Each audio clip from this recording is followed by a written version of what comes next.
Good evening.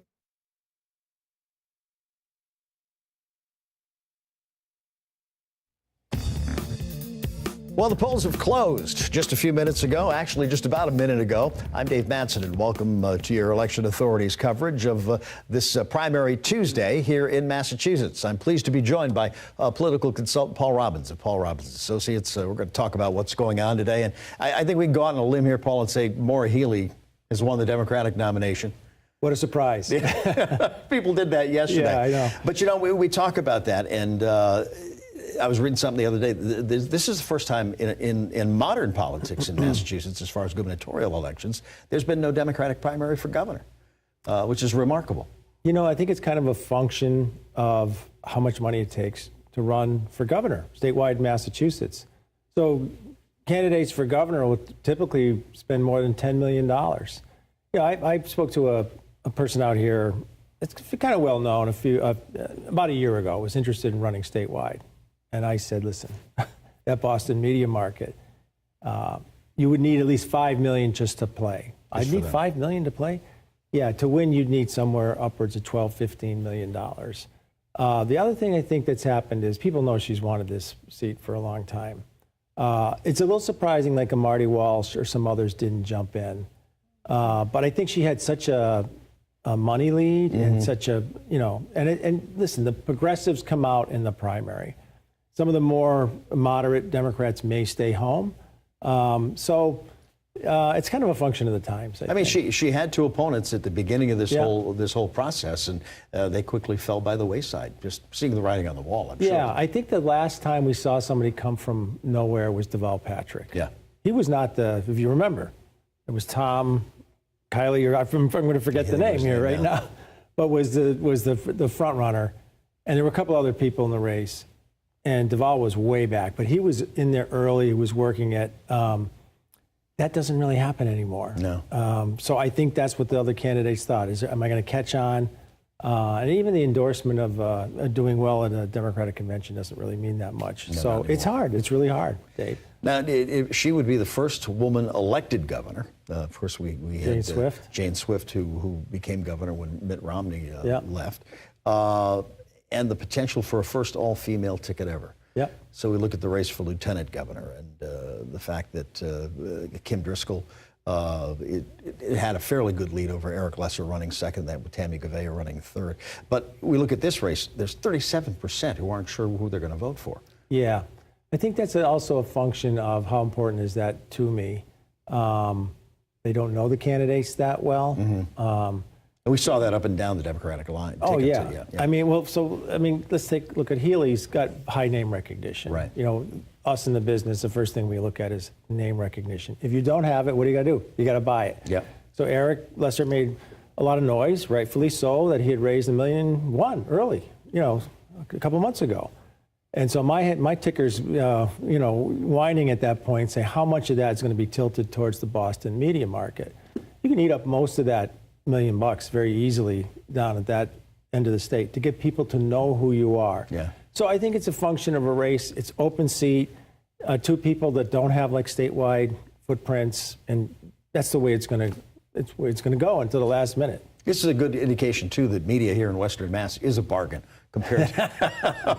It is, and you know we've seen a lot of. I'm sure you guys know. There's been a lot of ads. There've been an awful lot of ads out here. Because if you have a close race, even though we're, 10, 12% of the vote, something like that, that can still be crucial, and it can make a difference in a close race. So, I mean, you look at that race, Secretary of State Bill Galvin has a pretty good-sized lead in that, but the race for Attorney Generals, Shannon Liz Riordan, Andrea Campbell, and Auditor Chris Dempsey and Diana DiZoglio. I mean, in both of those races, for Attorney General, 31% undecided. This is from polling last week. I think this is UMass WDCVB poll. 48% undecided in the auditor race. But again, it goes back to nobody really knows who these folks are. Listen, with all due respect to the auditor, no one knows who the auditor is. If you ask 10 people on the street, if 8 got it wrong, that'd be about right. What does the auditor do? So, I remember the days of Joe DiNucci, who was just like he was a household name because he had been there so long. You could say the same thing with Secretary of State, which is another race Bill Galvin, see tonight. But you get far enough down Most people, I think, Dave, are coming out for local primaries, like the state Senate seat here. Around Massachusetts. I don't think they're coming out for auditor. There's a governor's councilor race. I'm sure a few people got surprised when they, about the 6th or 7th race down, they saw, oh, there's a governor's council race here also. And the whole part of that, too, is people wondering, so what does the governor's council do? I mean, you look at the candidates there, and I mean, we have 3 attorneys, all from this part of the state, Sean Allen of Holyoke, Michael Fenton, and Jeff Morneau of both of Springfield. Then you have Tara Jacobs of North Adams. You got 4 people running for the seat that Mary Hurley has held for a few years. But everybody looks at it and goes, so what do they do, and do we really need it? Yeah, so they affirm the the judicial appointees of the governor. It's kind of a vestige, long gone, but you can exert some will. Dominic Sarno frequently talks about how judges are lenient. I mean, that's, you and I know, he's guys are out on the street, people have committed crimes or charged with crimes, some of them violent crimes. They're back on the street. And so you could say, we need tougher judges. Now, the other states, judges run. Yeah. Here you have that check and balance. Interesting to watch that campaign. I think Mike Fenton was a good guy, a city councilor, kind of ran like it's a beauty contest. Morneau and Allen ran with some issues. Yeah. The question is, can that penetrate to enough people with all these races ahead of them? And the percentage of the vote that's going to go out. All right, so we look at the Senate seat being vacated by Eric Lesser. Jake Oliveira, who's been state rep for 2 years now, and Sidney Levin Epstein. They're both advertising a lot. Levin Epstein seems to be more than anybody else, and very young, 27. Yeah. But it's making for a fun race. Yeah, it is. I was saying this to somebody a little while ago that the people running for office are different now. I use Richie Neal as kind of like the classic work your way through, right? Right. So he worked as he was an aide to the Mayor Billy Sullivan. Yep. He ran for city council, became the city council president, started teaching, at the college level, was in the private sector for a little while, ended up, mayor to Congress, and he made all these relationships. These 2 candidates are extremely young. And Jake has not, Oliveira has not finished the first term of his office in the House. So it's just different. So those are hard to figure out. So he probably had a lot of Boston money because he's an elected official, PAC and unions and things like that.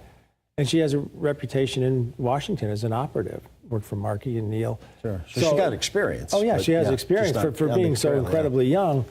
So that's going to be really fascinating one. But you have very new, it used to be more grizzled people that would run, and it's not that way. Well, when you talk about that, it brings me back to that time when Richie Neal first ran in 1988 for Congress. It was almost like he was anointed by Eddie Boland. This is the man I want to see as my successor. He did have challenges a few years down the road. I think his biggest challenge was, 92, he had 4 or 5 people running against him. But yeah, it was kind of a given that this is where this would go. Yeah. And that's not the way anymore. No, I mean, I said to someone also in the same conversation, where people seem to be parachuting in. Yeah. And so Lesser's an example where he cut his teeth in Washington, working for Obama, came back home. Listen, I worked for Linda Milconian in that same seat many, many years ago. She was working for Tip O'Neill. Yeah. She was here every weekend to see her family, but she was a product of Washington. In a sense, she kind of parachuted in. So we were one of the first to parachute in. She won that race, as you know, but there seems to be more of that now. Yeah, it does seem to be. I mean, let's look at the 8th Hampton District. Joe Wagner, after 31 years. A remarkable career. But Joel McAuliffe, a city councilor, and Shirley Arriaga is running for that. I mean, a veteran, and it's becoming interesting. A lot of interesting endorsements here too. We're talking about that. That one, to me, is the most interesting race. I cut my teeth, I was saying to you before we went on this show, in Chicopee. I go way back to a couple of mayor's races there. And Chicopee's always been great. Oh for my politics. God! I was a cub reporter over there for the old Springfield Daily News, so that was an education when I was a young man. But Chicopee has elected to the city council some women, which they don't always do. I think it was at Ward 8 over there that had its first woman candidate, and a female minority candidate won for city council last time. So demographics are changing. Yeah, it's taken a long time. It's taken a long time in Chicopee. Could this be the year of the woman? And the endorsements that Arriaga had were, the most important one was being Wagner. Yeah. And of course the other side had multiple endorsements, but that one's going to be fascinating. Especially in Chicopee, so Wagner and former Mayor Richie Koss. And Richie Koss. Very, very and well former liked. city collector Dolly Aslin, all beloved over there. And so, how important are endorsements? Sometimes they're just to give you credibility, but that can be important to someone like Arriaga. Yeah. McAuliffe, you would expect to get endorsements because he's an elected official. The three that Arriaga got, I think, were probably the more significant ones. But let's see what happens. You know, it's interesting in that campaign, too, because, I mean, we go back far enough. My dad was a state rep from the 2nd Hampshire District back in 1966. And I don't think it cost him more than a couple $1,000s to run back then. And he ran it on his own. I mean, he had his friends working for him. Yeah. But you can't do that today. And the amount of money you need to run for one of these seats where you're paid, what's base pay? About $65,000, I guess. Before you get shared, I look at it and go, my God, it's almost criminal that you have to spend that kind of money to be elected to serve the people. The system is upside down. It used to be citizen servants, right? Yeah. Like your dad, doing something else. They did that for some period of time. Sometimes people still, we're a lawyer on the side and we're a legislator. Those are always considered part-time. Yeah. Yeah. I think Vermont still is part-time, and I think they only meet for like 6 months out of the year. But the other thing that's happened, Dave, is these political action committees are developing a farm system. I noticed in the first lesser race, he was getting some support that was outside the district. The other side was too, Deb Baranski, I believe. And so what you see starting to happen is they're drilling down, and listen, there's the larger issue of what's happening in the country. Yeah. And people are running for election boards. We know what that's all about. It's percolating down, and there's so much money at the upper levels that they almost don't know how to spend it. These PACs really changed the face of American politics. Yeah, and they were put together, believe it or not, as a reform. The idea behind it was, I think, Richard Nixon, a long time ago, ran for president. He got individual contributions from people up to $1 million. So, and then Watergate happened, and Congress said, well, that's not good. One person shouldn't. So why don't we organize these PACs? And of course, the lobbyists figured it out. Yeah. And so that you almost have unlimited amounts that you can give to a PAC that can spend really any way it wants. And of course, the outside of the campaigns, right? Yeah, and then of course the Supreme Court said they're people too. Basically, they have a constitutional right to their own voice, but it's kind of polluted the system. Yeah, it has. All right, Bud Williams in the 11th Hampden District being challenged by Janae McDonald. Someone always seems to come in to challenge Bud, but Bud just he grinds it out. He does. You know what? He's the old-fashioned politician, and he reminds me of the quip from Tip O'Neill, all politics is local, and you got to ask for everybody's vote. And it's always been local with Bud. Yeah. Yeah. And, being on the city council, being outspoken, having high profile, having high name recognition, anything can happen, of course, in a race. But I just heard before we came over here that I think Springfield turnout's about 20%, which I think is actually... That's good for a primary. It's very good for a primary, given the fact it was raining all day, and there's only a handful of races. So, he has an organization. That's where organization still matters. Getting out the vote. Right, and you don't have to spend, big in a race like that, which is, confined with a long-term incumbent. We've got, you see most sheriffs, Nick Cochi does not have any opposition this time around. D.A. Gallooni doesn't. But we've got sheriff races in Berkshire County and in Hampshire County. Pat Kaling, finishing his first 6-year term, he faces 2 challengers, Yvonne Gittleson and Caitlin Cepeda. You don't often see a challenge in the Democratic primary to a sitting sheriff, do you? No, but, there's so many machinations out there now, particularly around issues. There's issues around dangerousness here. So a good example, the governor has put together a bill around dangerousness that if someone's, pending in court and they've done something dangerous, like for instance in domestic abuse, they should be incarcerated. There's a famous story of, I think was it Weldon, the fellow that in East Springfield had bodies behind his house. Yep. He had a bracelet on. He cut the bracelet off and threw it away.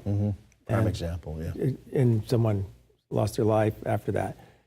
There's some progressives who feel that disproportionately hurts people of color. So now you have issues. This is America now, right? Even sheriff is now, and whether they have something to do with that issue or not, it still brings out people. But 6 years, if you're in there for 6 years, pretty hard to beat. Yeah, exactly. And so we'll see tonight. But I want to touch on the Republican races too. Jeff Deal, the front runner there. But there's been a lot of talk today as far as the turnout is concerned in Massachusetts. Deal didn't have a lot of money left. But Doughty has been really funding this pretty much on his own. You see any way that Deal's not going to win this thing? I think the most highly, in a primary, one of the rules of order is that who's most motivated to get out. Yeah. And usually it's the people that are on fire. The people on fire in the Republican Party, even in Massachusetts, are the Trumpers. So they're going to go out. He's a Trumper. And Deal is a Trumper. Doughty came up with a lot of money late with a fairly decent message. Kind of has the Charlie Baker pedigree. More of a moderate. More of a moderate. Yeah. Would play better in a general election. But, the extremes really of both parties. What you're seeing is the people that are actually controlling the primaries are in the far corners of both parties. And that's one of the reasons we heard that Charlie Baker decided not to run. He didn't want a primary fight. Yeah, he was worried about winning a primary which is fight, crazy. Right? I think he was exhausted with everything, and now he had to run against this insurgency in the Republican Party in Massachusetts, which is crazy because the Republican Party, at least from the governor's point of view, has been very successful. I mean, they don't have a lot of seats in the legislature, but Massachusetts Democrats and independents have elected Republicans over and over in the corner office. So, I think it's a sign of the times that he threw his hands up and said, no, I can't do that.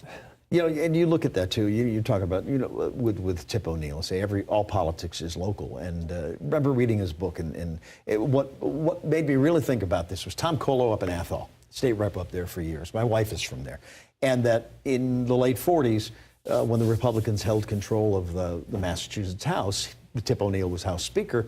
And so, how are we going to take back the House? And he went to each community.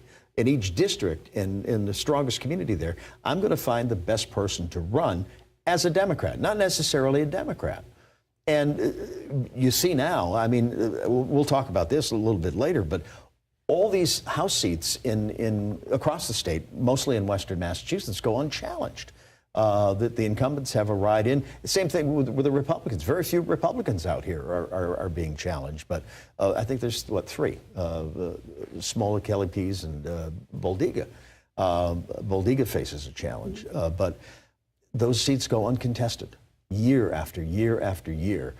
I guess that says a lot, too, about the state of the Republican Party in Massachusetts. Yeah. The party itself is... They've had opportunities, and honestly, I think they were starting to have more opportunity around kind of the Baker way of doing things, and then Trump was elected president. Yeah. And the deal was off at that point. And there's a lot of communities in Massachusetts that voted for Donald Trump. Yeah. Right in our backyard. Yeah, that's the other, I was going to say that there's, Massachusetts is seen as we're so democratic, but Donald Trump does have a lot of support in Massachusetts, doesn't he? Especially in Western Mass. Western Mass, rural areas, and then I've said this to you before, the largest single voting bloc group, registered voters, are unaffiliated, unenrolled, in Massachusetts. So they tend to lean blue, but not necessarily every time. And if you look at places like Madsen and Wilbraham and Hamden, even East Long Meadow to some degree, the hill towns, there's a lot of Republican votes out there.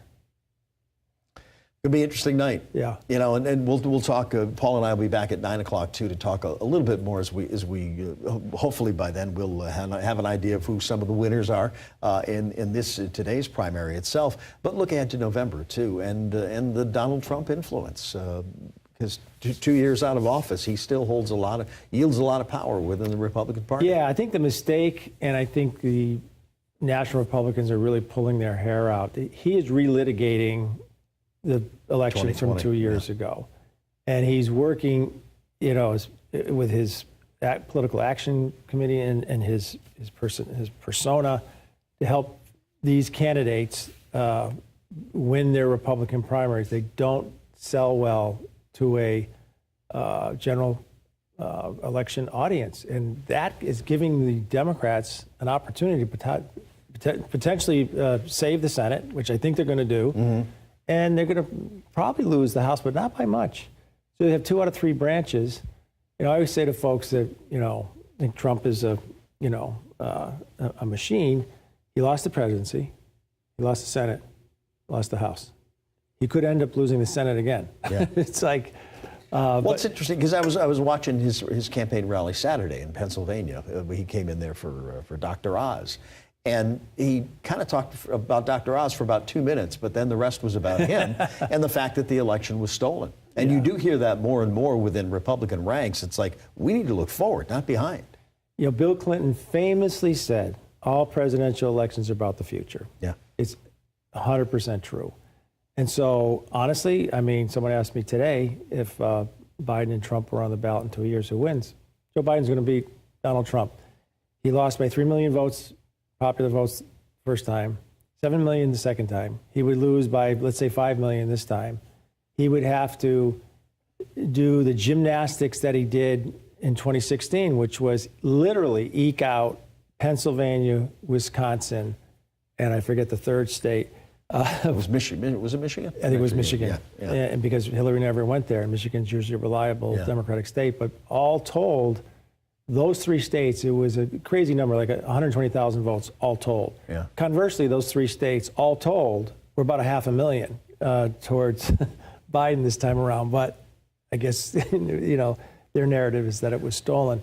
But, you know, I just think that he's hurting the larger cause of winning back the House and the Senate. And I think the other question about the House and the Senate, does it become a referendum on Roe v. Wade or how people feel about the economy and Joe Biden's presidency?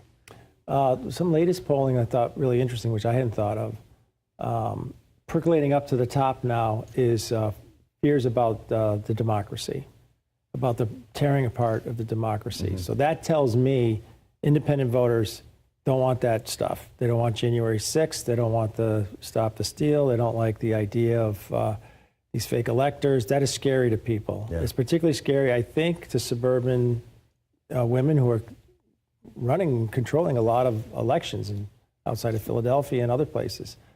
So I think that's going to work. Okay. All right, we're going to take a break. Paul and I will be back at 9 o'clock here on Facebook. And of course, for the latest news, you can always go to the Western Mass News app or westernmassnews.com. And of course, complete coverage on Western Mass News at 10 on Fox 6 and at 11 on ABC 40 and CBS 3. I'm Dave Madsen. Thanks for watching. If you have any questions for Paul or for me, please send them in to us and we'll address them in the 9 o'clock hour. So again, thanks for watching.